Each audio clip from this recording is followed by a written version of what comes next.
Okay, everybody, welcome to this week's edition of the Dynamite Show, the recap of the Chicago Bears versus the Detroit Lions. I go by the name of Dynamite. Remember, subscribe, comment.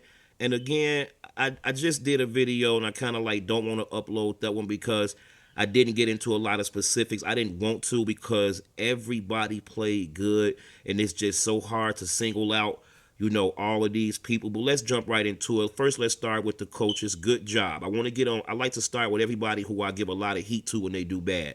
So let's start with John Fox, Logans, and Fangio. They all did a good job coaching, a good game called.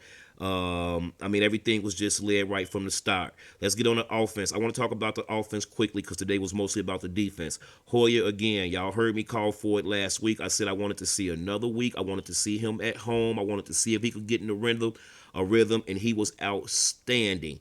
For the season, he's close to 700 yards, 4 touchdowns, no interceptions. Yesterday alone, he only missed 8 passes, and his passing rating was 120. Most important, no TOs, no turnovers. He was in command of the game. The offense looked like it was in good rhythm. He had good footwork. He checked down, and you can see on this play right here, the 65-yard slant to Eddie Royal.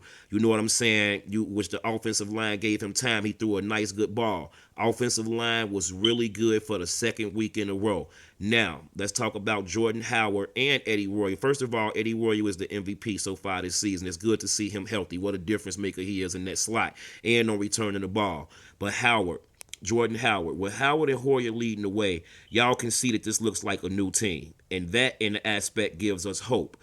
I don't want to jump the gun, which is why I didn't want to start talking too much about this game because we need to see more.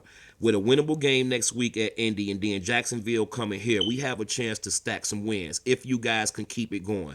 Over 400 yards of offense, controlling the clock. Good drives, sustaining drives. We can win like that. Now, just real fast, man, about the defense. Let me point out some names who people never talk about. And I want to start with Will Sutton, Sam ACHO. Let's talk about Jacoby Glenn. Let's talk about Adrian Amos and Harold Jones-Corte bringing the heat as safety. Sam ACHO is a hidden gem. And my man Will Sutton don't never get no respect. Last week he got killed with Dallas, but yesterday he was all over the place in that middle.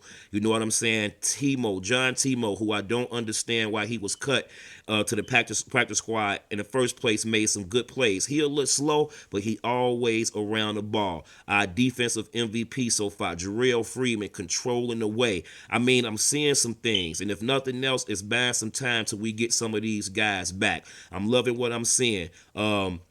Jacoby Glenn with another interception and doing good. My man DeAndre Hall with his first interception. I believe Glenn got 2 on the year. But the defense as a whole, my man number 44, Chris Growski, is looking real good. On one of them plays, he went in there and blew up with that 4 being on the end. I thought very much so that was that Brian Urlacher for a minute. You know what I'm saying? So I like the way everything is coming together, man. No, it's not perfect yet. We need to shore up some of those penalties, pre-snap penalties, the holding penalties and things like that. But for overall, I really liked what I saw. Bryce Callahan is looking like a player in the slot. He made them bench Tate. You know what I'm saying? So I really am excited to see what happens going forward, but I'm not I'm not jumping the gun because I cannot be let down and be hurt again by the Bears, you know what I'm saying, who played good this week. Then if they don't follow it up, what is it for? But overall, man, great job. I know I'm leaving some people out. My man Bart, he missed another field goal. That's becoming a problem. How can you let the other team field goal kicker come in and hit a 56-yarder and you can't hit a field goal? That's going to hurt us somewhere down the line, man. So that's looking like a mistake. Real quick on Ryan Pace, he can't get too much of the blame because if you think about it, he putting some good players in there. Now these young players are stepping up. Kevin White had another game. He was aggressive. You could see him getting into his zone. Miller with another touchdown. There's 3 on the season for him. That's what I'm saying. This offense looks real good with Hoyer under the center and Cutler. This is business. It's nothing personal. I told